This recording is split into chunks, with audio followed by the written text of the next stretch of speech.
Hola amigos de YouTube, soy TomicuZZ y hoy día les traigo un nuevo creepypasta llamado El experimento ruso del sueño, espero que les guste. Investigadores rusos a finales de los 40 mantuvieron a 5 personas despiertas por 15 días utilizando un estimulante basado en gas. Los tuvieron encerrados en un ambiente sellado para monitorear cuidadosamente el uso de oxígeno, de manera que el gas no los matase, debido a las altas concentraciones de gas. Esto fue antes de que existiera el circuito cerrado, por lo que tuvieron que usar micrófonos y ventanas con grosor de 5 pulgadas para observar a los sujetos. El cuarto estaba lleno de libros, cobijas para dormir, pero ninguna cama, agua corriente, baño y la suficiente cantidad de comida para que los 5 sobrevivieran por un mes. Los sujetos de prueba eran prisioneros políticos y de guerra declarados enemigos del Estado durante la Segunda Guerra Mundial. Todo estuvo bien por los primeros 5 días. Los sujetos rara vez se quejaban después de que falsamente se les había prometido su libertad si aceptaban tomar parte de la prueba y no dormir por 30 días. Sus conversaciones y actividades fueron monitoreadas y los científicos notaron que conforme pasaba el tiempo, ellos hablaban sobre incidentes traumáticos de su pasado. Después de 5 días se empezaron a quejar de las circunstancias y eventos que los llevaron a donde estaban y empezaron a demostrar paranoia severa. Dejaron de hablar entre ellos, y comenzaron a murmurar de manera alterna en los micrófonos. De manera extraña, todos parecían creer que podían ganar la confianza de sus captores si traicionaban a sus camaradas. En un principio se creyó que esto era un efecto del gas. Después de 9 días, el primero de ellos empezó a gritar. Corría por todo el cuarto gritando repetidamente por 3 horas seguidas. Después, trató de continuar gritando, pero solo podía dar un grito ocasional. Los científicos postularon que físicamente se había destrozado las cuerdas vocales. La parte más sorprendente de comportamiento fue cómo sus compañeros reaccionaron a esto. O mejor dicho, como no reaccionaron, continuaban murmurando en los micrófonos hasta que el segundo de los prisioneros comenzó a gritar. 2 de los prisioneros que no gritaban, tomaron los libros y llenaron página tras página de sus propias heces, y de manera calmada, los pusieron sobre las ventanas del cuarto. Los gritos cesaron de repente. Al igual que los murmullos de los micrófonos. Pasaron otros 3 días. Los investigadores checaban los micrófonos constantemente para asegurarse de que trabajaban, porque creían que era imposible no escuchar sonidos con 5 personas dentro. El consumo de oxígeno indicaba que los 5 debían seguir vivos. De hecho, el consumo de oxígeno era el necesario para 5 personas que hacían ejercicio extenuante. En la mañana del 14º día, los investigadores hicieron algo que no debían hacer para llamar la atención de los prisioneros. Utilizaron el intercom dentro del cuarto, esperando provocar respuestas de los prisioneros, pues temían que estuviesen muertos, o en estado vegetal. Anunciaron: abriremos el cuarto para probar los micrófonos. Aléjense de las puertas y acuéstense con las manos atrás en el piso o se les disparará. Se le otorgará la libertad a uno de ustedes si obedecen. Para su sorpresa, escucharon solo una frase, con voz calmada: no queremos ser liberados. Hubo gran debate entre los investigadores y fuerzas militares que financiaban el proyecto. Sin poder provocar más respuestas utilizando el intercom, finalmente se decidió abrir el cuarto a la medianoche del día número 15. Se limpió el gas del cuarto, y se llenó de aire fresco. Inmediatamente, voces de los micrófonos empezaron a objetar. 3 voces diferentes rogaban por la vida de sus seres queridos, que encendieran el gas nuevamente.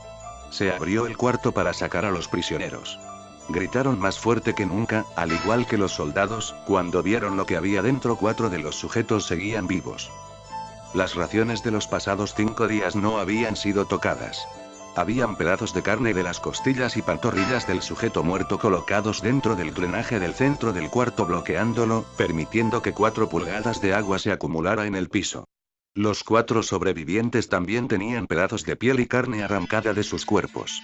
La destrucción de tejidos y la exposición de huesos en la punta de sus dedos indicaba que las heridas fueron infligidas por las manos, y no con los dientes, como era de suponerse. Al examinarlos, se descubrió que la mayoría de las heridas fueron autoinfligidas en su mayoría. La piel y los órganos detrás de las costillas fueron removidos, mientras que el corazón, los pulmones y el diafragma seguían en su lugar. El tracto digestivo de los 4 sujetos podía verse trabajar, digiriendo comida. Rápidamente se hizo aparente estaban digiriendo su propia carne, y que ellos la arrancaron y se la comieron en el transcurso de los días. La mayoría de los soldados eran fuerzas especiales rusas en las instalaciones, pero aún así, muchos se negaron a regresar al cuarto para sacar a los prisioneros. Estos, sin embargo, insistían a gritos que los dejaran dentro y de manera alterna rogaron y demandaron que se encendiera el gas nuevamente, para evitar quedarse dormidos. Para sorpresa de todos, los sujetos pusieron una resistencia feroz durante la extracción. Un soldado ruso falleció cuando un sujeto le mordió el cuello, otro fue gravemente herido cuando otro de los prisioneros le mordió la arteria femoral y los testículos. Otros 5 soldados perdieron la vida, si se cuentan a aquellos que se quitaron la vida en las semanas consecuentes al incidente. Durante la lucha, uno de los prisioneros dañó su brazo, sangrando de manera casi inmediata. Se intentó sedar al sujeto, pero fue imposible. Se le inyectó más de 10 veces de la dosis humana de morfina, y aún así luchó como un animal rodeado, rompiendo las costillas y un brazo de un doctor.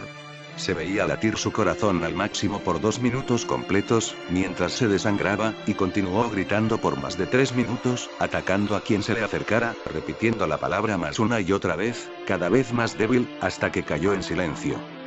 Los otros 3 sobrevivientes fueron inmovilizados fuertemente y llevados hacia instalaciones médicas.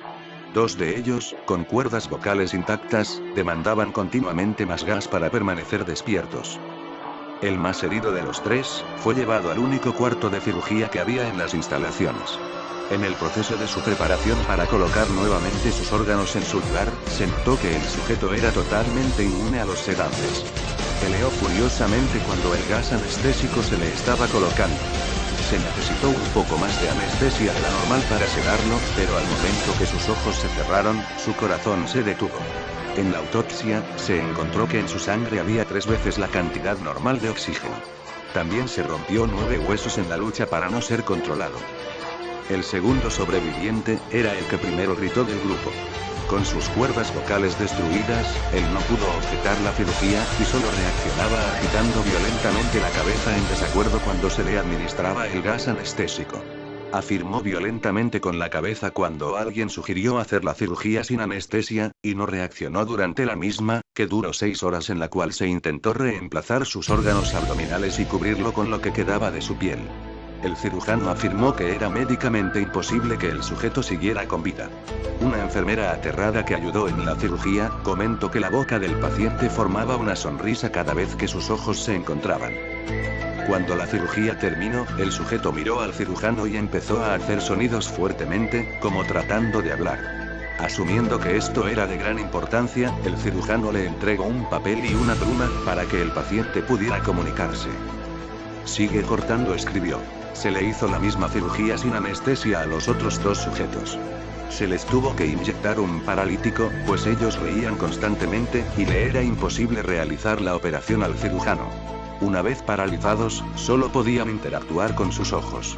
En el momento en que pudieron hablar nuevamente, exigieron una vez más el gas estimulante. Los investigadores trataron de averiguar por qué se lastimaron de esa forma a sí mismos, y por qué querían el gas nuevamente.